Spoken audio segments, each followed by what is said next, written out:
Olá, seja bem-vindo ao nosso Previdenciol.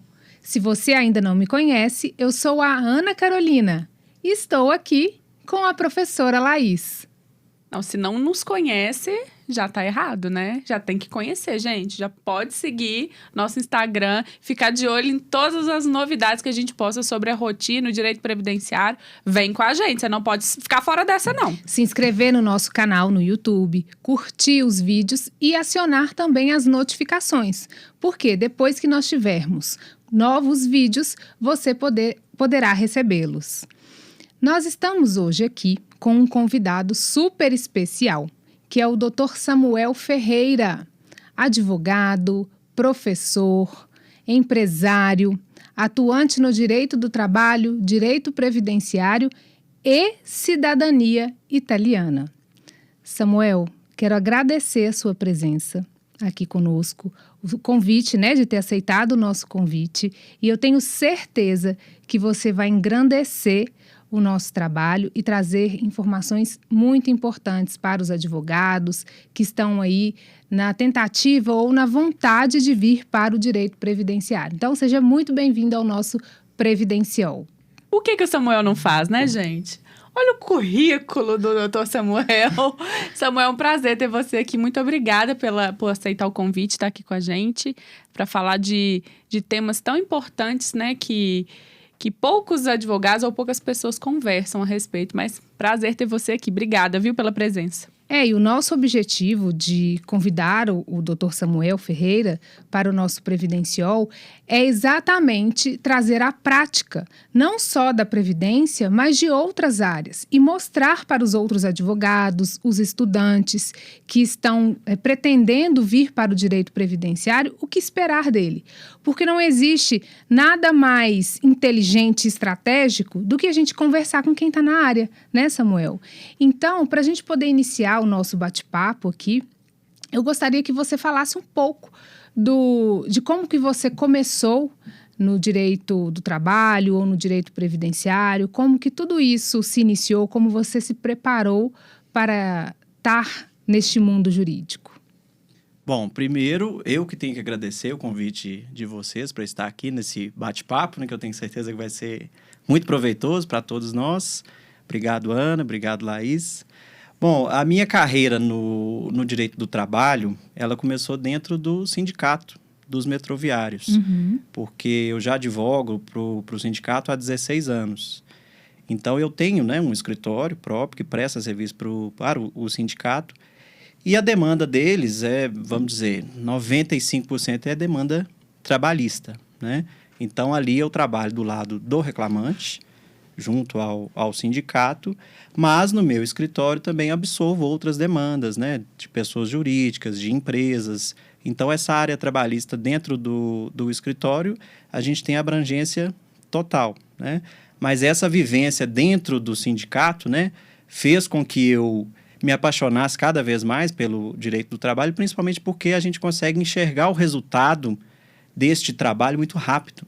Porque o direito do trabalho, a justiça do trabalho, ela costuma ser um pouco mais célere do que ações cíveis, até propriamente as ações previdenciárias. Então, a gente consegue ali acompanhar muito mais de perto o resultado junto a esses clientes e com o apoio também do Sindicato dos Metroviários, que foi muito importante nesses 16 anos aí de carreira. E nesses 16 anos de carreira, você consegue falar para a gente assim, o que você sentiu do processo do trabalho depois da reforma trabalhista? Do lado do reclamante, que é o que eu mais atuo, a gente sentiu uma queda surpreendente nas ações, no ajuizamento dessas ações, Por quê?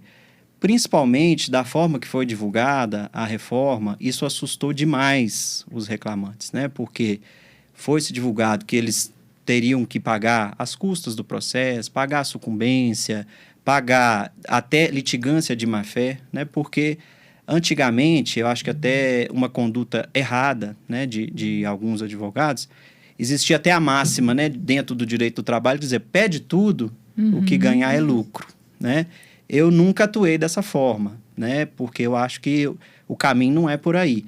Mas a gente sabe que a grande maioria dos advogados, infelizmente, atuava dessa forma, né? De pedir tudo e ver o que vinha de lucro no processo.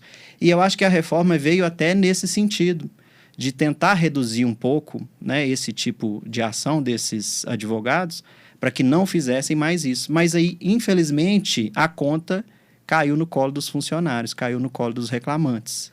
Por quê? No intuito de prevenir esse tipo de ação, eles acabaram por deixar o acesso desses reclamantes mais difícil. Né? Por quê? Hoje, quando você senta com o seu cliente e conta para ele tudo o que pode acontecer, na maioria das vezes ele desiste ali mesmo. Né? Às vezes por medo, às vezes por insegurança. Agora, em outubro de 2021, nós tivemos até um pouco de avanço nesse sentido, né, com o julgamento da ADIM, porque no início da reforma trabalhista, até aqueles clientes que estavam sob o palio da justiça gratuita, eles eram condenados a pagar sucumbência, honorários de perito, custas. Então, isso a gente viu, eu posso dizer confortavelmente, a demanda cair no mínimo 60% de acesso à justiça do trabalho. E com essa ADIM melhorou um pouco. Por quê? Aquelas pessoas hoje que têm o acesso, né, à justiça gratuita, né? Para quem não sabe o que é justiça gratuita é o seguinte: quando uma pessoa está interessada em entrar com uma ação, são devidas custas ao Estado por aquela ação. Muita gente confunde essas custas com honorários. Essas custas nada tem a ver com os honorários advocatícios, são custas devidas ao Estado, porque você está movimentando a máquina judicial, né? Então você tem que pagar por isso. Mas aquelas pessoas que têm assistência judiciária, ou seja, que não podem absorver esse valor sem o prejuízo de seu sustento e da sua família, o Estado concede a eles o direito de não pagar por essas custas. Então, até o julgamento dessa ADIM, mesmo aqueles que estavam com assistência judiciária eram devidos, eles tinham que pagar pelas custas, honorários periciais, sucumbenciais. Com o julgamento da ADIM, pelo menos excluiu-se isso. Ou seja, hoje, quem está sobre o palio da justiça gratuita não é mais condenado a pagamento de custas, honorários periciais e sucumbenciais. Mas, ao mesmo tempo, a gente teve um revés com isso. Por quê? O acesso à justiça gratuita está cada vez mais difícil. Hoje, os juízes, eles fazem um estudo minucioso da vida daquele cliente, daquele reclamante, né, do autor da ação, para realmente saber se ele não tem a menor condição de pagar aquelas custas ou se ele consegue pagar. Então, ele avalia a renda, ele avalia se ele recebe aluguel, onde mora, ele avalia o veículo que aquele cliente tem. Imposto de renda. Inclusive, ele pede para que a gente junte essas provas, né? Hoje, para o processo iniciar, a primeira batalha é a assistência judiciária. Né? O juiz, ele mesmo nos intima, né? Porque antigamente, como é que a gente fazia? A gente juntava a declaração de hipossuficiência e aquilo ali já era considerado como verdadeiro, né? Até porque nós, advogados, temos essa premissa, né? De litigar de boa fé. E aí os juízes encaravam aquele documento como verdadeiro e, na maioria das vezes, davam, sim, assistência judiciária. Agora, não. Eu até observei essa tendência na justiça estadual. Algo que era muito mais tranquilo de conceder, inclusive nos processos de família. Não tinha essas discussões. Mas como em processos de revisão de alimentos ou exoneração da pensão alimentícia, tem que juntar o contra-cheque dos pais, né?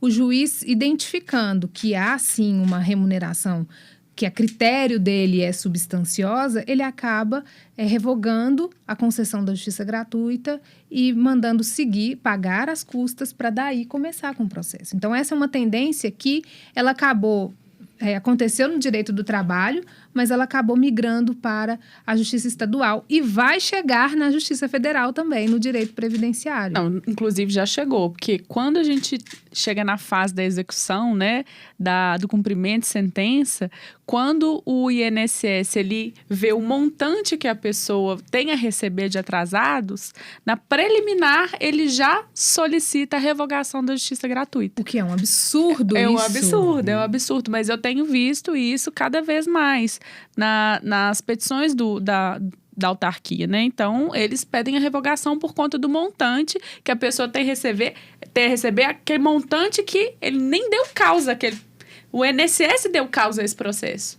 Se o INSS tivesse concedido corretamente o benefício, não teria ação judicial. Isso sem falar no pagamento das perícias. Sim, né? que tem a legislação aí nova, né? Ela ainda não foi sancionada, mas tem essa previsão de pagamento das perícias judiciais e, salvo engano, das perícias do INSS também. Eu vi algo nesse sentido, mas eu não li a lei completa para poder falar, mas eu vi notícias no sentido de que o segurado ele terá que pagar por isso também. Já pensou que loucura isso? E aí a gente pensa, aquele cliente que entrou no nosso escritório, ele está com uma demanda, ou seja, ele está com um problema a ser resolvido. E aí você pensa que ele já está com aquela demanda, ele já está sofrendo de uma forma ou de outra por não ter o direito dele atendido. Então, quer dizer, hoje o judiciário cobra dele porque ele tem um problema. Eu vou te atender, mas você vai ter que pagar por isso. E na maioria das vezes, a gente sabe que as pessoas realmente, ainda mais hoje, né? Da forma que a gente está vivendo, as coisas estão tão difíceis, né? Está tudo mais caro. Realmente, se a pessoa for tirar aquele valor de custas do seu salário, e principalmente no direito do trabalho, que a maioria das vezes a pessoa foi dispensada. Né? Então, ela não tem nem salário. Ela não tem de onde tirar aquelas custas. E se ela não pagar, o processo não continua. Eu já tive casos, inclusive, no escritório, que eu cheguei com essa notícia para o cliente e falei, olha, infelizmente o juiz não te concedeu a assistência judiciária. E o cliente, então, me disse, tudo bem, então eu vou desistir do processo. Sim, nós tivemos casos nesse sentido também. Processos previdenciários, porém, no âmbito estadual, que o valor era considerável, porque o servidor ele tinha uma remuneração alta. Então, como nós estávamos falando em um período de atrasados, né, do período retroativo, desde a data do requerimento, e as 12 vincendas, o valor da causa foi mais alto, sim. E aí o juiz determinou, não concedeu justiça gratuita, apresentamos recurso, não deu certo, o tribunal manteve a decisão. E aí eles, então não vou seguir, eu prefiro desistir do processo. E ainda teve que pagar as custas finais, né? A solução que a gente encontrou foi parcelar. Ele paga até para desistir. Ele paga o até acesso à justiça tem ficado cada vez mais difícil, né? É verdade. Então... Ô Samuel, e no período da pandemia, esse cenário, ele ficou mais crítico? Aconteceram situações diferentes? Ou você acha que os juízes eles foram mais benéficos, foram mais flexíveis em relação a tudo isso que nós conversamos até agora? Na verdade, a pandemia foi uma surpresa ingrata para todos, né? Nenhum de nós esperava passar por isso. Então, acabou que o legislador teve também que se adaptar à nova realidade da pandemia. Então, vários recursos foram lançados a esse respeito, tanto para os empregados, tanto para os empregadores, porque os empregadores também sofreram muito esse impacto, né? Porque a maioria deles teve a renda da empresa diminuída drasticamente, porque tudo fechou, né? A princípio que ninguém sabia de nada, como agir, como fazer, qual foi o critério? Vamos fechar, ver o que vai acontecer e a gente vai retomando aos poucos.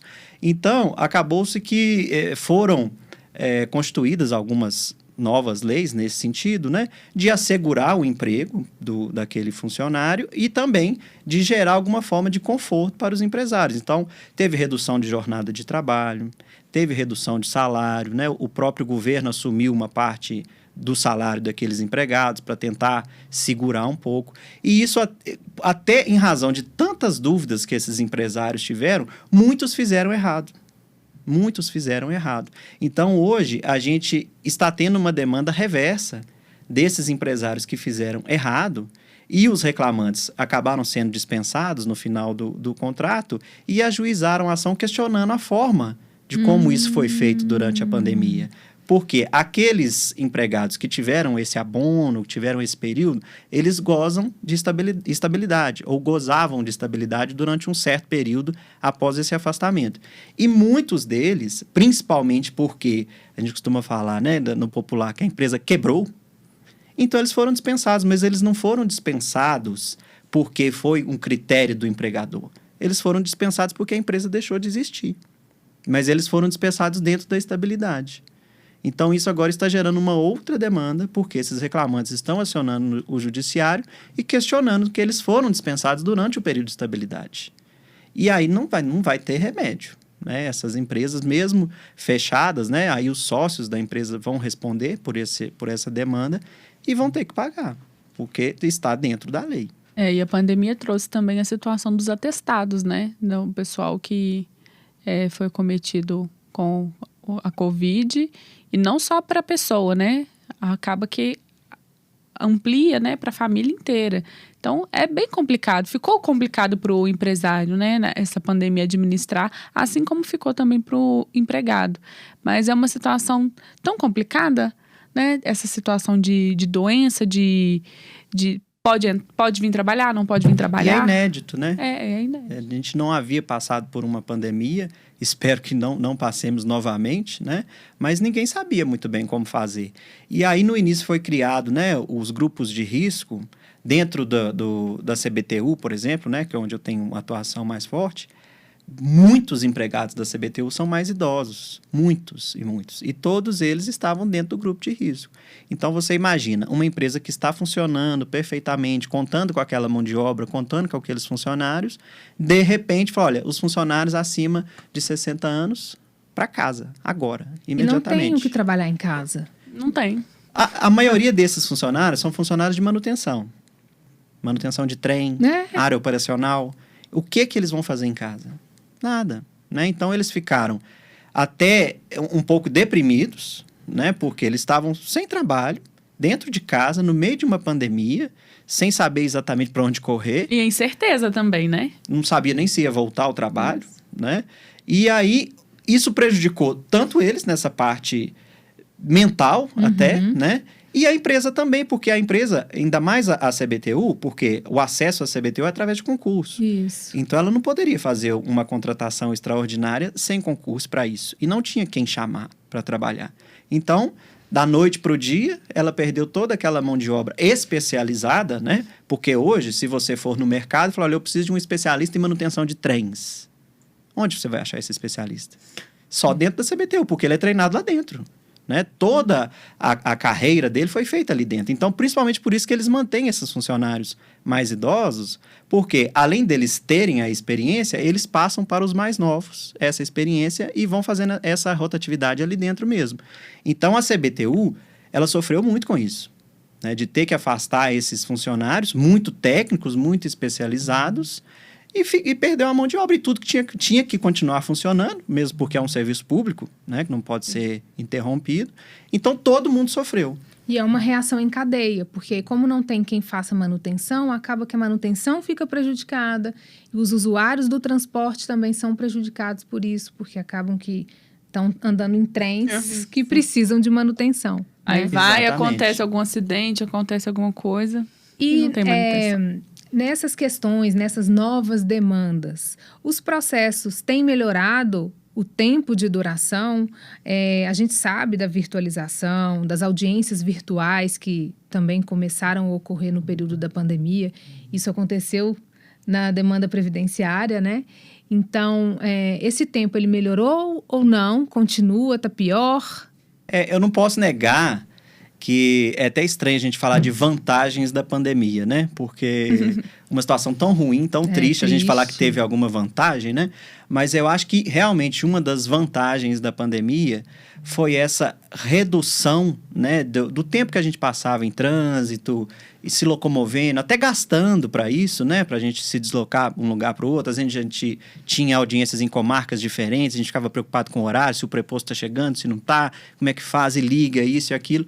Hoje isso tornou-se muito mais prático, né? A gente consegue fazer uma audiência dentro do escritório, dentro de casa. Às vezes você está fazendo uma viagem para um outro compromisso, mas ali de onde você está, você faz a audiência na comarca que seja, né? Não tem mais esse obstáculo de território, né? Esse obstáculo de deslocamento.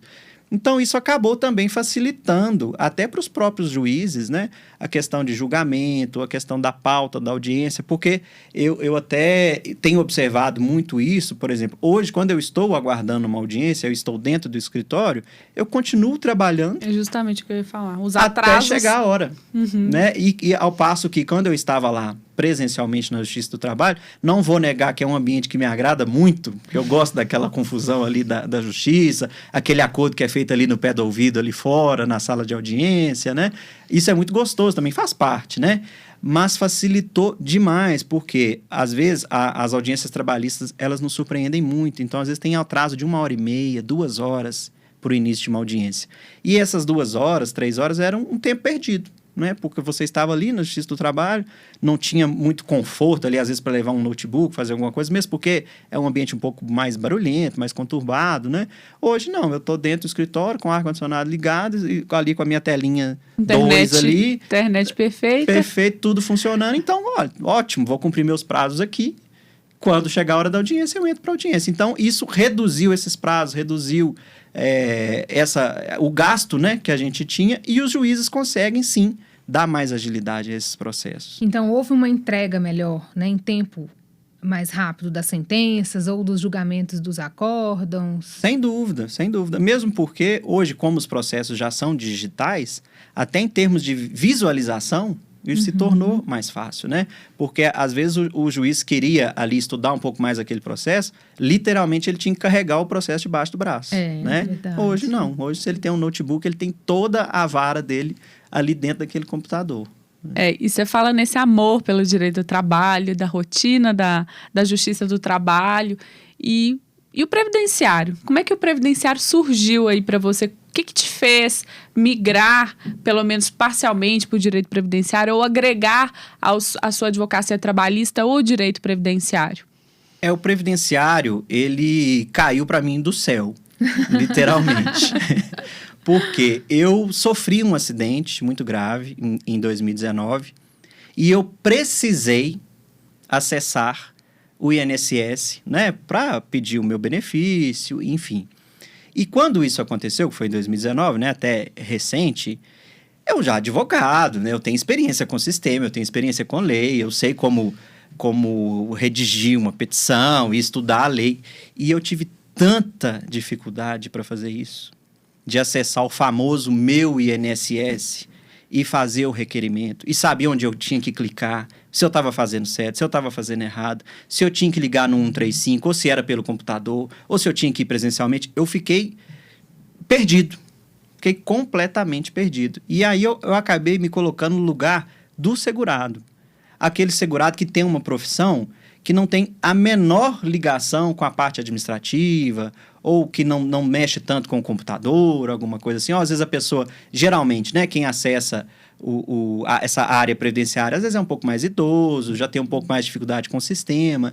E aí eu pensei o seguinte, nossa, né, se eu, que tenho uma certa experiência, tive toda essa dificuldade, imagina o segurado comum, né? Aquele que quer fazer um pedido de um benefício, quer entender se a aposentadoria dele está certinha, se tem algum erro no cálculo, se ele poderia ter feito diferente. Eu falei, meu Deus, eu não posso deixar isso dessa forma, eu preciso aprender, né? Eu preciso aprender para mim, porque eu me senti um pouco órfão mesmo, né? Porque eu acabei me emaranhando tanto no direito do trabalho. E eu acho que foi até um pouco errado, porque eu acho que o direito do trabalho e o direito previdenciário, eles têm que andar juntos. Concordo. Então, se eu soubesse disso antes, eu teria já feito essa intervenção lá atrás, né? Quando eu comecei, eu já teria estudado um pouco mais do previdenciário junto ao direito do trabalho. Porque eu senti essa dificuldade na pele. Então, eu quis, né, procurar uma formação nesse sentido, que atendesse esse anseio do direito previdenciário e virar um pouco a chavinha também, porque, querendo ou não, essa queda na demanda do direito do trabalho, ela também me assustou, né? Porque eu já estava acostumado ali com um certo número de processos, de ajuizamento, e eu vi na minha frente esse número caindo, essa demanda caindo, os reclamantes assustados com toda essa transformação, e também veio a reforma da Previdência, né, que os segurados todos ficaram na dúvida, e agora eu corro e aposento, eu espero, o que eu faço? Será que esse valor que eles estão me oferecendo é isso? Uhum. Tem mais, tem menos? A vantagem é aposentar agora, a vantagem é aposentar depois? E, querendo ou não, o direito do trabalho, ele pede essa demanda previdenciária. O seu próprio cliente te pede, né? E aí, às vezes o cliente fechava ali comigo, eu resolvia a parte trabalhista dele, eu falava assim, doutor Samuel, agora você me dá uma ajuda no direito previdenciário? Na minha aposentadoria? Eu falei, meu Deus, e agora? Como é que eu vou ajudar se eu não sei? né? Então, querendo ou não, era um nicho que podia ser explorado. A pandemia me ajudou com isso também, porque eu fiz, né, uma pós-graduação online para me preparar nesse sentido.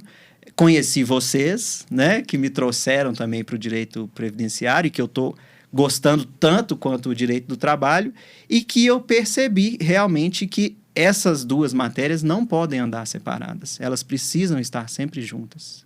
E ela, então, agregou valor ao seu trabalho, né? É mais um serviço, um portfólio que você tem para oferecer aos seus clientes, tanto o empregado quanto o empregador, não é? Depois que você começou a conhecer o direito previdenciário, você percebeu isso? Sem dúvida. Tanto é, né, que eu já até citei o exemplo aqui, que às vezes o cliente... então agora dá uma olhadinha no meu benefício. E eu falava, não consigo, eu não tenho essa experiência. Agora eu respondo, sim, pois não, senta aqui, vamos conversar. Né? Então, já virou um pouco essa chave para o direito previdenciário e principalmente com as empresas, né? Porque a gente vê, na grande maioria das vezes, às vezes a empresa até tem um escritório trabalhista robusto, que atende bem as demandas, mas como ele não conversa com o direito previdenciário, existem alguns gatilhos que podem, inclusive, prejudicar aquela empresa. E depois eles vêm procurar o advogado previdenciário especialista naquela área e, às vezes, já não tem mais o que fazer. Porque o direito do trabalho já prejudicou lá atrás e não tem mais volta. Né? Então, hoje, esses clientes, pessoa jurídica, empresas, né? Pequenas empresas, grandes empresas, que me procuram, eu já faço esse alinhamento tanto do direito do trabalho quanto previdenciário para que eles não sejam prejudicados nem numa área e nem na outra. É muito bacana isso, e de você falar dessa relação com a empresa, porque eu sempre falei sobre isso, a gente sempre conversou, falamos para os nossos alunos da importância do direito do trabalho caminhar junto com o previdenciário no mundo empresarial, né, no setor empresarial, seja na área de saúde e segurança do trabalhador, porque ali, se a empresa ela tem a responsabilidade de fazer um levantamento ambiental, né, se a atividade ela é insalubre, se ela é perigosa, o empregado vai precisar daquele documento. Um município, que aí ele é tido como empresa também, ele precisa fazer um levantamento ambiental para conceder um documento sobre essa insalubridade para os seus servidores públicos.